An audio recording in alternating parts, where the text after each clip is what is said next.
everyone, it's Reagan and welcome to the start of another weekend reading vlog. It's already like dark outside. I just finished up work. It's like 6:40, so I guess it makes sense that it's dark outside. Daylight savings is upon us, but this weekend I am so excited about the books I plan to read. Both of them are definitely veering into the Halloween vibes. One of them is definitely spooky and kind of out of my general comfort zone, and one of them is a fantasy book I have been wanting to read for forever. So the fact I'm getting around to it, I am just totally jazzed about. But let's chat about the books. So here are the books I hope to read. I'm gonna move my coffee cup out of the way, and also accurate, my weekend is all booked. But these are two books I hope to read. Both I feel like are perfect for this time of year. The first one is The Year of the Witching by Alexis Henderson. I've actually already started this. I've read 85 pages of it so far, and it honestly gripped me right away. This is a sort of Salem historical fiction, horror, religious cult book. We follow our main character who feels that she is full of sin, and she's really just looking to live a normal life, pray, go to church, tend to her sheep. But then the dark forest begins calling to her, as it did her mother, and then I think she kind of gets introduced to this sort of witch magic. Again, Salem inspired and super religious, like historical fiction setting.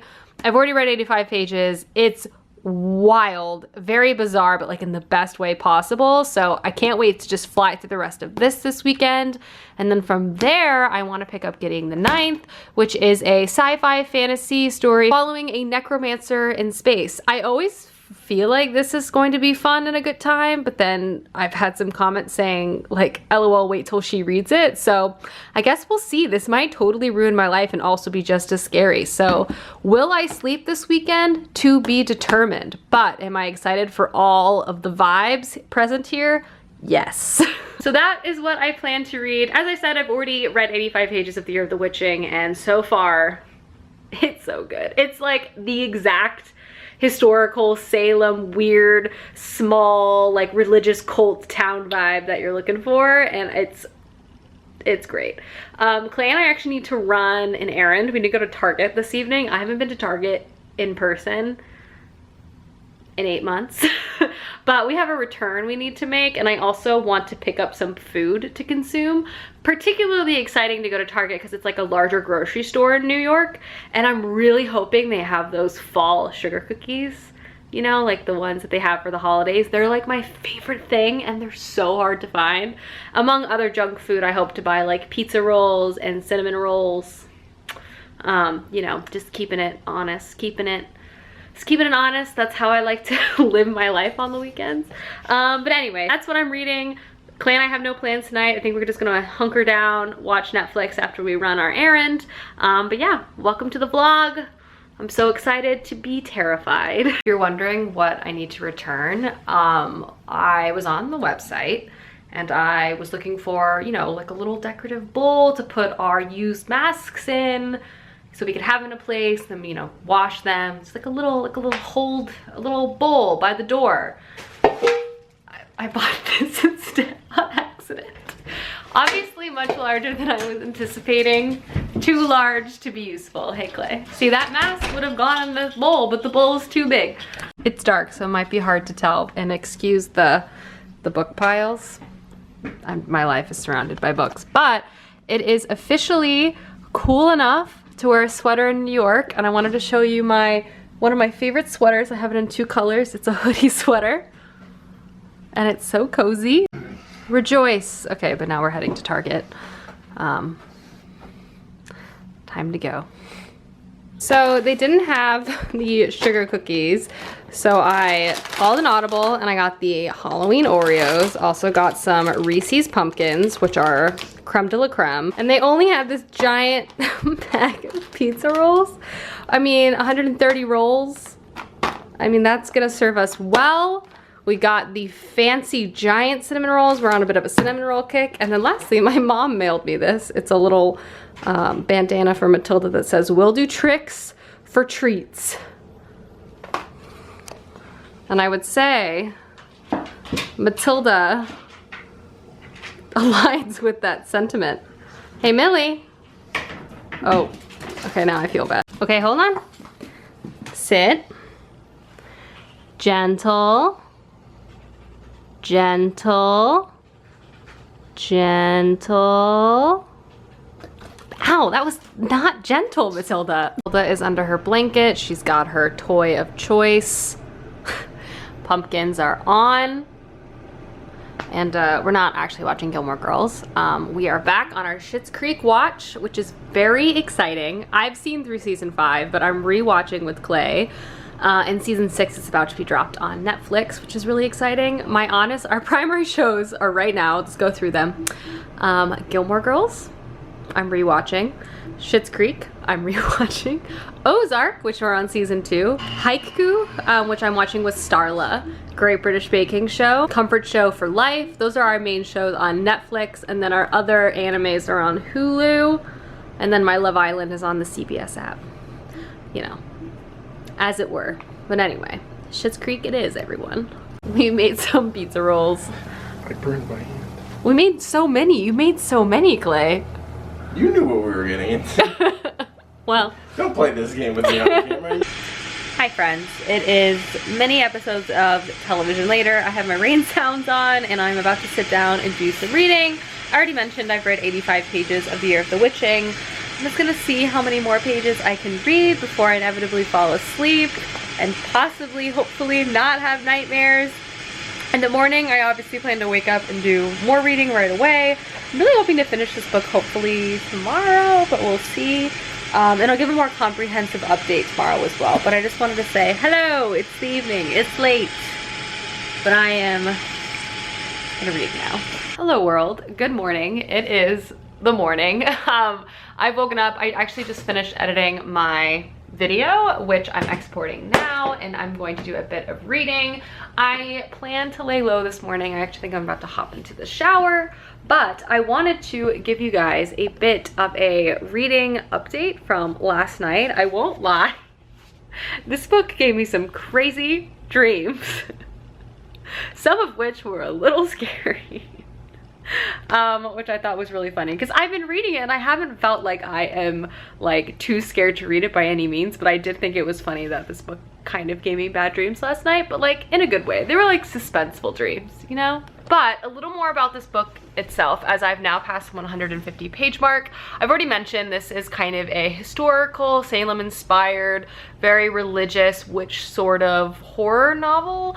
We follow our main character Emmanuelle, who essentially is kind of a pariah in town. And this is because her family has been kind of cast out of favor when her mother ran away to the dark wood, got impregnated out of wedlock, and then died during childbirth, giving birth to our main character Emmanuelle. And this act has kind of marked the family for the rest of time since then. And because of this, Emmanuelle views herself as full of sin and kind of cursed. For this, she really tries to be the most dutiful and helpful daughter she can be to her family. She attends church. She tries to not step out of line because she doesn't want to kind of push the curse any further, if that makes sense. Emmanuelle's the main character I'm really liking. She's funny. She has a really good friendship with this other girl named Leah. But things are already very weird, and I would say it's kind of unfurling in a really fascinating way. As I said, the setting is an interesting one. It has a sort of religious prophet at its center, and everyone kind of lives around this prophet. He is all-knowing, he is all-powerful, and the town itself is very like fanatic towards him. And obviously if you kind of step out of line, the punishments are very extreme, i.e. basically if you do anything bad, you're burned at the stake for being a witch, or burned on a pyre if you're a man, because I don't think men can be witches, but they can be tainted by witch magic naturally. So that's kind of like the vibe of the town, and we're reading about it through Emmanuelle, who obviously grew up here, so she doesn't view it as unusual, but as a reader you're just kind of like, I've seen this road before, girl. Like, I'm just waiting for like more weird stuff to start happening, and it's starting to happen. So Emmanuelle is feeling very pull to this dark forest, which has like magical forces. So I think this world does have like magical influence. It's viewed as bad. So I actually do think magic is real here, and not just like, you know, a fake thing to use to like kill women. And so far where I'm at, there is the start of a plague, and there's a blood plague where all their water has turned to blood. So they're trying to figure out why that happened, what they can do to fix it. And Emmanuelle feels really guilty because she feels like she's somehow directly associated with that. But yeah, weird stuff is starting to happen. Emmanuelle's best friend like just married the prophet. He has many wives.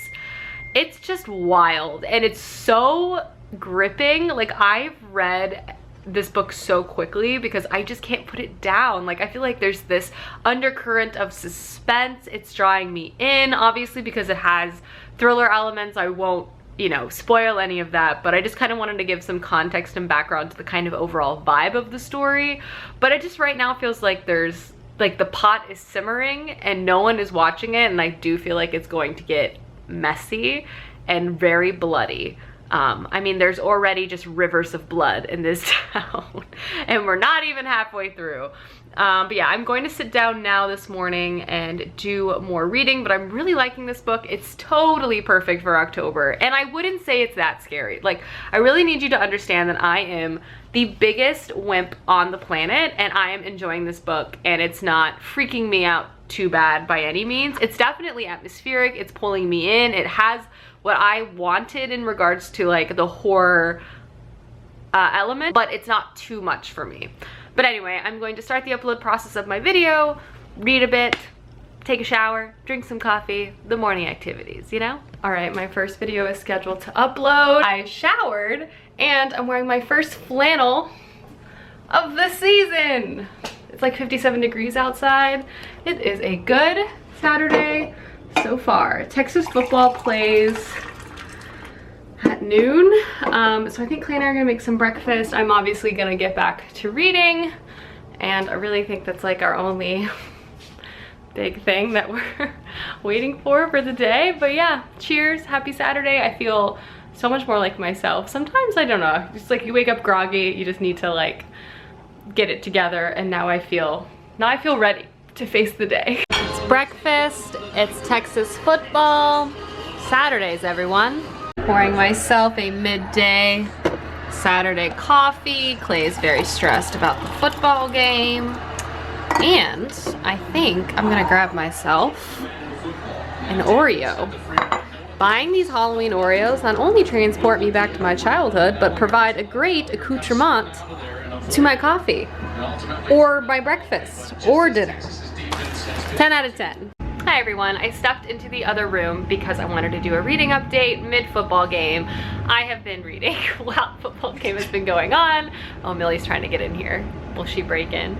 But I've actually passed the 200-page mark, and I'm really liking this book. I will say it's definitely different than I was anticipating, but kind of in a good way.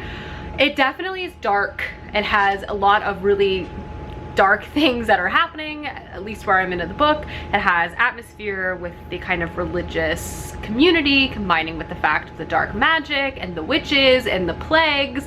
There's also a lot of references to this previous war where like thousands of people were burned alive. So I really want to reiterate, it's very, very dark, but also at the same time less horror scary than I think I was expecting when I picked it up, which is actually a good thing to me because I feel like it's really focusing on fleshing out kind of the political aspect, the community aspect, which I feel like is adding elements to the story I guess I wasn't anticipating, and it kind of adds like a mystery component. So I really wanted to say, like, it's dark and atmospheric. It's by no means a fluffy book, and there's definitely a variety of trigger warnings that I would want to call out. Violence, gore, sexual abuse, like controlling and manipulative relationships. But it's not like horror in that I'm like scared, like it's not like a scary movie kind of horror. It's kind of more like a dystopian historical fiction with magic. An element that I mentioned that I kind of want to flesh out too is a lot of introspection at the community structure itself, and we explore this through two characters. Emmanuelle is our main character, but she also kind of gets close with the prophet's son Ezra, and they kind of work together to try to work through some of these plagues that are befalling the town. But there's also just like a lot of hidden secrets, obviously, behind the power of this town, which is the prophet himself. He's not a good person, and you find more about his misdeeds and his lies as the story kind of continues. And you basically get larger instances of how the town uses like religion to control almost everyone in this society and also create fake outsiders. So yeah, I feel like this is like a dark atmospheric book with more like societal critique as well as like town mystery and political scheming than I was anticipating, but that creates a lot of suspense and I'm liking it a lot. Don't get me wrong, this book is definitely creepy and dark. It's just not as bone-chillingly terrifying as I was kind of scared it would be, but overall I'm really liking it. I'm flying through it.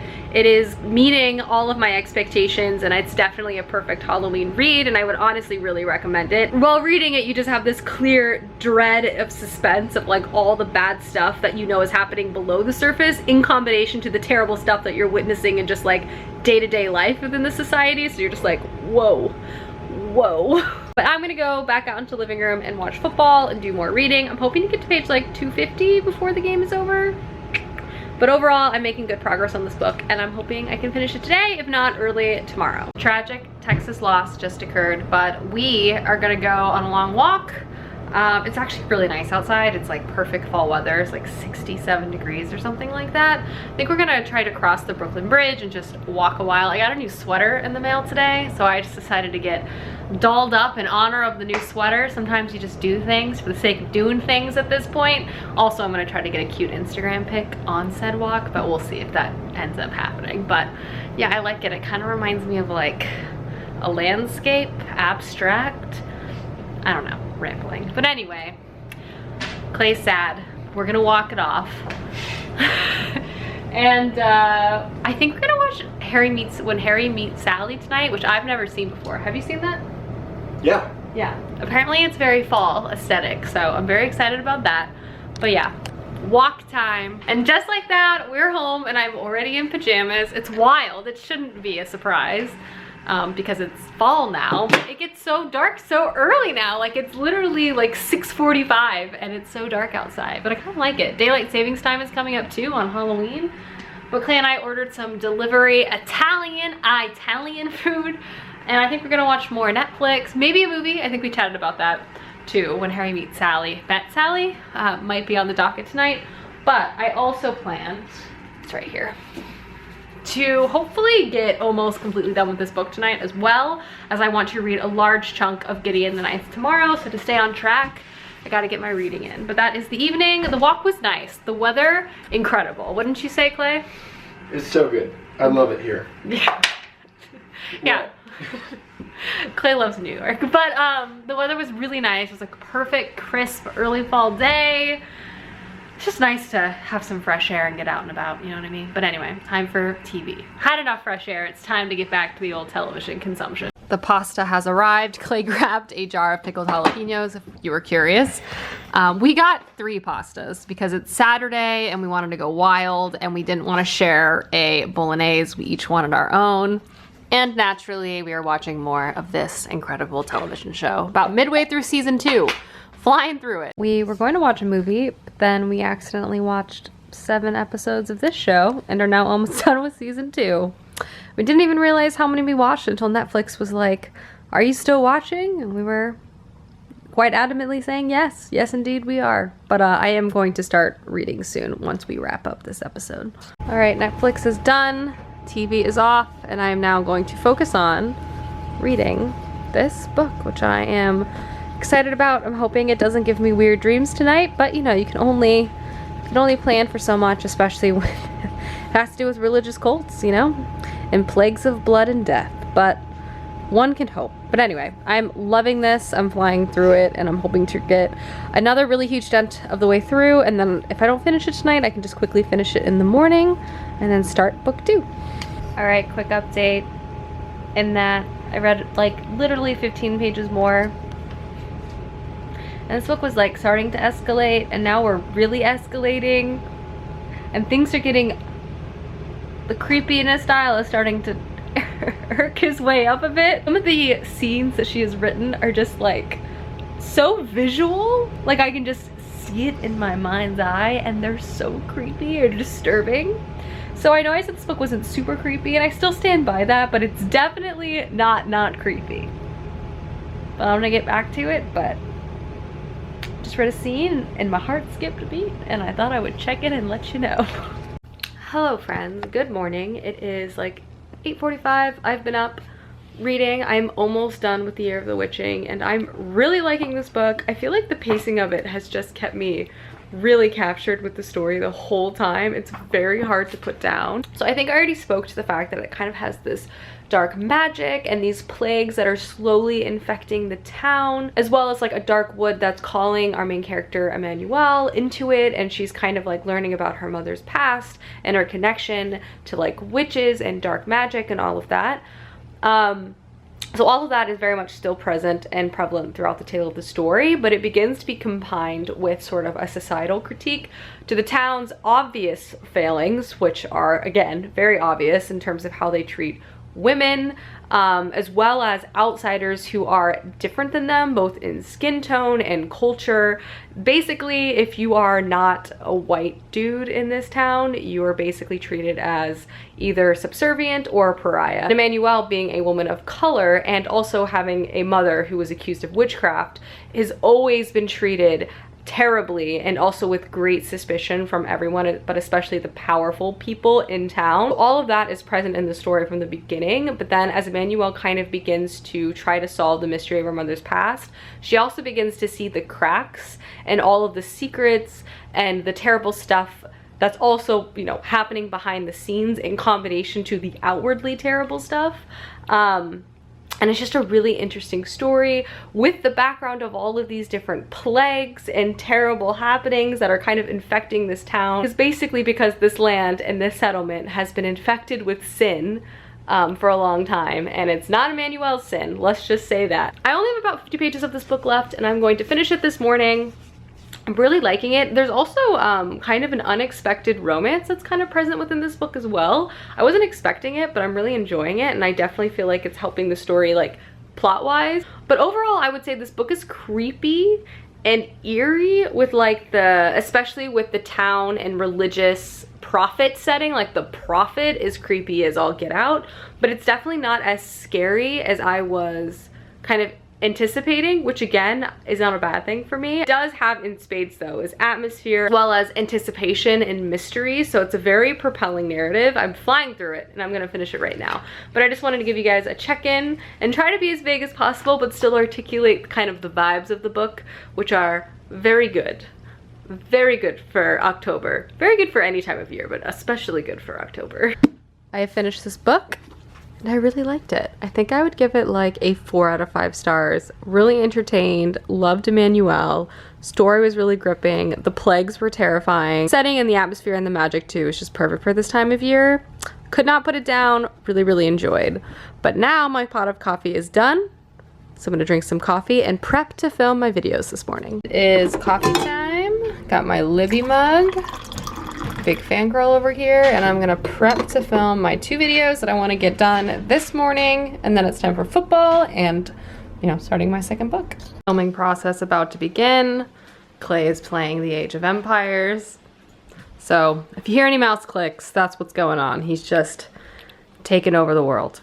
I finished filming and I'm thrilled. I obviously love filming, but it's also a huge relief kind of when you're able to cross off the things off your to-do list, you know, and then I'm able now to just focus on hanging out on Sunday, watching football and reading. I do want to get a bit of editing done, but for the most part, I finished all the things I needed to do today. Personally, I'm trying to get ahead on filming a bit because Clay and I did rent a cabin in the middle of nowhere in the woods to get out of the city, enjoy some nature. Matilda can run around for a long weekend and enjoy the fall atmosphere and air, and I am so excited. But obviously I don't want to have to worry about filming that weekend, so I'm filming ahead to prepare, though I will hopefully be vlogging, so hopefully you guys enjoy that. But yeah, cabin retreats in the woods. I hope I just bring some scary atmospheric books with me and just stare at the trees. That's all I want to do. But now I'm going to pick up, because there are books literally everywhere, put football on, and probably start getting in the 9th. I think Clay's gonna walk out and get some bagels for us, which is very exciting. But yeah, I finished filming for the day. It's always so great. I love waking up early. I finished a book, I filmed, made coffee. I just feel so productive, and it's literally noon. Anyway though, I'm a mess. I'm gonna clean up now and I'll check back in. Just a girl and her bowl and her windowsill. But quick poll, Clay got Matilda this toy and I think it's absolutely terrifying. It's like one of those sort of like octopus Kong toys, but it's a bear, but it's still an octopus and is also furry. I think it's one of the weirdest things I've ever seen. Poll below, is this creepy? Or is it just me? Let me know, let a girl know. All right, time to get back to cleaning Millie. Bagel cam. Bagel cam. Moving on to my next task of the day. I'm filming reels for my Instagram. I have actually started getting in the 9th, which I will chat about in a bit, but I wanted to get this done. I love reels, actually. I feel like a grandma because like it's the bootleg TikTok, but I love it. Ignore my messy apartment, please. Hello, it's me, and I have officially finished all of my social media tasks for today. I just filmed and posted a like Madewall fall haul on my Instagram. I actually, as I said, really like filming reels. I think they're really fun. But now I'm going to sit down and read more Gideon the 9th. The Bears play in about an hour, so I'm just gonna spend the time on the couch reading. Up until then, I'm gonna light a fall candle, get a fresh cup of coffee, maybe make more cinnamon rolls. I've been on clearly a bit of a cinnamon roll kick recently because truthfully, they're delicious. But yeah, I've read like 20 pages of this so far. So far, so good, but definitely not enough to provide any type of opinion. But context for what this book is about. It is a fantasy sci-fi story following our main character Gideon, who is a necromancer in space, and she's basically been raised in, I think, like a convent to be a servant both in life and ultimately in death when she is like reanimated. But she decides she's not interested in that, so she leaves. She packs her bag, grabs her sword, and is just like, bye. Problem is, her nemesis and rival like needs Gideon and her power to basically secure her political power. So I think she goes after her. I feel like there might be angsty romance there between those two people. I'm not sure, but I'm interested to find out. I'm hoping this is like punchy and wild and weird, probably also gory, but we shall see. But I'm gonna read more. I just wanted to give you guys a bit of a synopsis, but I gotta light a candle, I gotta relax, and I'm so excited. I did the things. I did all the things today. It's happening. Clay's on a work call, but I just wanted to show you my pumpkin candle.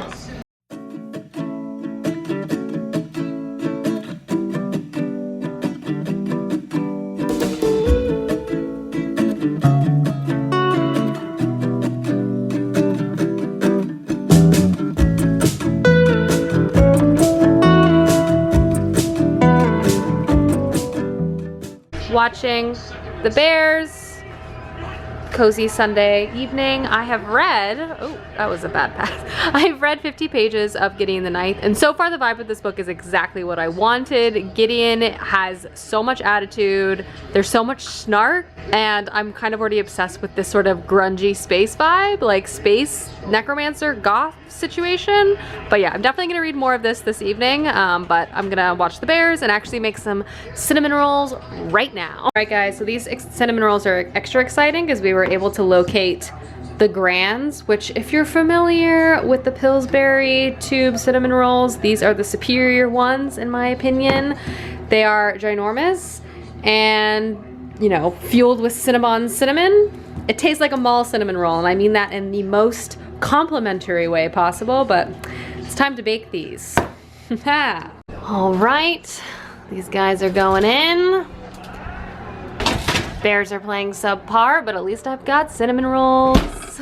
You guys, oh my God. Oh my God. Hi friends, so the Bears lost tragically. It was actually a terrible game, but I've put my fireplace, my TV fireplace on, which was the move I discovered last winter, and I'm now going to sit down and do more reading. As I mentioned, I've already read 50 pages of Gideon the 9th. Really liking it so far. It definitely has a lot of attitude, and like cheekiness to it. I feel like it's going to be a really dark story as well, and the overall setup is really interesting so far. I definitely don't know much, so I don't want to speak to anything incorrectly, but the overall vibe that I'm kind of getting from the story, it's definitely one that I'm intrigued by. But I think the plan for the evening is I'm gonna sit by my fireplace and do more reading. Then I'm gonna make some soup for dinner because that felt cozy in my head. And I'm gonna watch some Buffy the Vampire Slayer, which I mentioned this on Instagram, but my friend Emily and we live very far apart. So one of the ways we like to stay connected is watching television shows together. And we've decided to go on a Buffy the Vampire Slayer journey. Neither of us have seen it. Both of us are very excited about it. Plus it felt very fitting for October. I was so excited because so many of you guys love Buffy. I got so many messages about Buffy. So I will definitely share my thoughts and feelings as I slowly watch it with her throughout the upcoming months. But so far I love the fashion, the drama of it all. It's cheesy, but like in a really great way. But anyway, I'm going to do some reading and then I'm gonna make some soup. Yeah, it sounds so good. Vibes. I'm on episode 2 if anyone was wondering. But in all seriousness, I just read to page 80 and I'm really liking the book. I'll do a clear reading update after I make dinner and eat and watch some Buffy the Vampire Slayer. But I will say it's definitely incredibly original. It has very cool atmosphere and setting. This sort of space meets medieval court setting, but everyone has like necromancy powers. It's awesome. For dinner tonight, I'm gonna make a soup. Sounded good. Sounded easy. It's actually pretty late because Clay and I ate a bunch of cinnamon rolls, as you saw, which was awesome. So, you know, having a bit of a delayed dinner, but we're still excited about it nonetheless. Step 1, chop.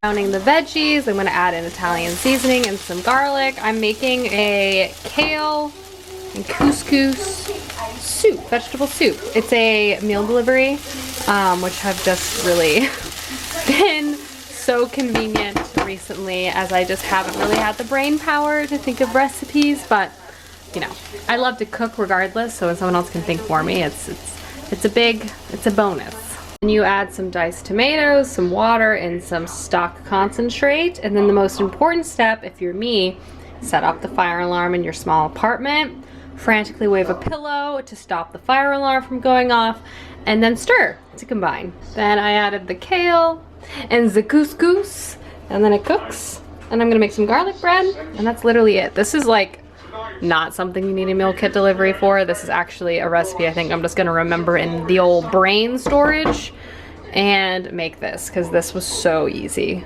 And I love soup, especially when it starts to get cold outside. So I tasted the broth and it's pretty tasty, so I'm excited. Delicious, topped with some Parmesan cheese. I made some mildly burnt garlic bread to accompany our soups. And I think we're gonna go watch an episode of Schitt's Creek. I'll pause Buffy and finish the episode post-dinner. Hi friends, so I'm sitting down to do more reading, but I first wanted to give you guys an update on my initial thoughts so far on Gideon the Ninth. As I already mentioned, I've read 80 pages of this book so far, and I definitely feel like I'm going to be able to surpass kind of the 150, 200 page mark I'm hoping to get to tonight. This book is definitely one that feels very unique, and also I feel like it just kind of throws you in, and you're kind of holding on for your dear life. But as I've kind of already described and the namesake of the book, you follow Gideon, who is our primary main character, and she lives on the 9th house planet. So from what I can discern so far, there are like different planets that have different sort of political houses and people that are in charge. In the 9th house where Gideon resides, something has definitely happened where it's definitely like the least powerful house, and her arch nemesis and the other character, Haro, is kind of in charge, and they hate each other. But something happened where basically all the humans have died, and there's really just mostly skeletons now. But obviously because all the different planets and houses are necromancers, they can control them. So it's not so terrible. They can put the skeletons to work, but there's definitely something going on behind the scenes. Like, why are there no people? I don't know. The book opens with Gideon trying to escape again. She has tried to escape like 87 times. Since the beginning of her ability to be able to conceptualize that she wants to escape this planet, the 9th house planet, she has tried and every single time it has been thwarted by Haro, who has rubbed it in her face relentlessly. Again, they despise each other. That is made very, very clear. However, there's something like a new political shift begins to happen. Like the grand ruler of all of the houses declares that he needs like new vassals, I think. So this gives Haro an opportunity to go, but she needs like a right-hand swordsman, and there's literally no one else to pick from but Gideon. So they make like a deal, and I think they're about to depart. And what I assume is going to be them throwing themselves headfirst into court politics of some kind. I also think there might be some sort of swordsmanship competition. I'm not entirely sure. This book has a very interesting vibe. It has this sort of like cheeky, no hold bar attitude, especially with Gideon. She's always speaking her mind and she's hilarious. And the vibe too kind of feels like this desolate, goth, like Mad Max, retro futuristic sort of vibe. But then it also combines kind of the propriety and I think possibly the court politics of a traditional fantasy. But it's like goth space, necromancers, but they have vassals and things. It is really interesting, and that's really what I would describe this book, is that I've personally never really encountered anything quite like this from a setup. It's very visual. I feel very confused, but like in a good way, and I feel like I'm just like really excited to find things out as the author kind of lets us know what's going on. I also feel like the approach of slowly, well, not slowly, throwing us headfirst into the world and then like slowly giving you pieces of information so you understand is kind of fun and fits the chaotic nature of a lot of the characters. But anyway, I'm really liking it. I'm going to read more tonight. I just wanted to give you a general overview. This is definitely hitting the notes I was hoping this book would, so that feels great. And I would also say a really great Halloween read. So I'm gonna get to it. I'm gonna keep reading and I will keep you guys posted. Hi everyone, it's Reagan and welcome to the end of the vlog. The next day, I just wanted to pop in and wrap up everything I was able to read over this spooky reading weekend, and I have to say, I loved both of these books. Well, I'm still reading one, but I'm loving both of these books. First and foremost, just to quickly mention again, I read the entirety of The Year of the Witching, gave this book 4 out of 5 stars, talked about it at length in this video, really enjoyed it a lot, had all the best atmosphere. But I want to talk a little bit more about Gideon the Ninth because I am loving this book. It's everything I wanted from like a vibe, character perspective, but it's even more than I could have dreamed from a plot perspective. So you guys know about Gideon, arch nemesis, blah blah blah, political sort of weird opportunity to become a vassal. So the thing is, they travel to this location where they're essentially entering a competition against all the other houses in this world to become this sort of, it's called a liciter, to this main emperor. And they go to this location. It's this ginormous complex that's like really old and kind of dilapidated but beautiful, and it's just this huge compound that's almost maze-like. Everyone's there and it's one necromancer and one cavalier, and cavalier is what Gideon is in terms of like being a sword fighter. Essentially dropped there and told that they're in competition with each other to solve and figure out how to become a liciter. And apparently it's all there for them to figure out. So it's this sort of ginormous mystery because there's no information about what anyone needs to do. All these different types of personalities and political leanings depending on which like house you're from. And then we follow Gideon and Haro as they essentially are kind of working together to try to figure out what they need to have Haro become a liciter. But it's so cool because it's like kind of like a sword competition, kind of like an academic competition, a mystery, this like weird haunted, it's not haunted, but kind of haunted actually because there's ghosts and dead bodies all around house setting. It's just great. Like the intensity of this sort of everyone's living, working, and trying to solve this mystery in this one house together is adding great vibes all around. And the setting is sort of this like ancient castle meets possible like future that's ended. Some of the settings feel almost like our world, but if thousands of years have passed, like if our world ended and that's kind of where they're at now. It just provides like a really great ambiance and backdrop. All that's to say, I read 165 pages of this book. I stayed up really late last night. I could not put it down. And it was just, this book is just so interesting, and I love the writing, the characters, and this bizarro setting that is like a competition mixed with a mystery mixed with a haunted house. It's just so much going on, and I love it. But anyway, I did read over 500 pages this weekend. Really enjoyed everything I read. Starting October off strong, which is great. But I hope you guys enjoyed this video, and I will see you soon with another video soon. Goodbye.